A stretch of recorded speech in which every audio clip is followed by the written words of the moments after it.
राहुल जी, नीरज हूं news 18 India से। आप लगातार इस मसले को कांग्रेस पार्टी उठाते रहते, वीडियो के माध्यम से, इस मंच के माध्यम से। ये जो दस्तावेज आए हैं उसके बाद भारतीय जनता पार्टी ने 3 सवाल खड़े किए हैं जो आपके सामने मैं रखता हूं। एक ये कि अभी तक ये एलिगेशन है, आरोप प्रूफ नहीं हुआ है, दोषी नहीं हुआ है।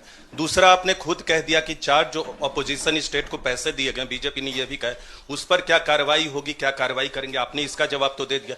और तीसरा, उन्होंने सवाल ये खड़ा किया है कि क्योंकि संसद का सत्र आने वाला है, 20 जनवरी को डोनाल्ड ट्रंप आने वाले हैं, इसकी टाइमिंग को लेकर भी सवाल खड़े हो रहे हैं। क्या ये क्या जो अमेरिका से जो अमेरिका ने इन्वेस्टिगेशन जो बीजेपी ने कहा वो मैं आपके सामने रख रहा हूं। तो ये 3 सवाल है। एक का जवाब आपने दे दिया है कि कोई भी राज्य हो उस पर कार्रवाई हो, बाकी 2 के जवाब। तो आप बीजेपी के सवाल यहां क्यों रख रहे हो? नहीं, ये सवाल हमारा है। नहीं, आप बीजेपी के हो क्या? नहीं, बिल्कुल नहीं हूं। तो फिर बीजेपी के सवाल हमारे प्रेस कॉन्फ्रेंस में क्यों रख रहे हो? राहुल जी, मैं आपके सामने सवाल कर रहा हूं, एक जर्नलिस्ट का सवाल है।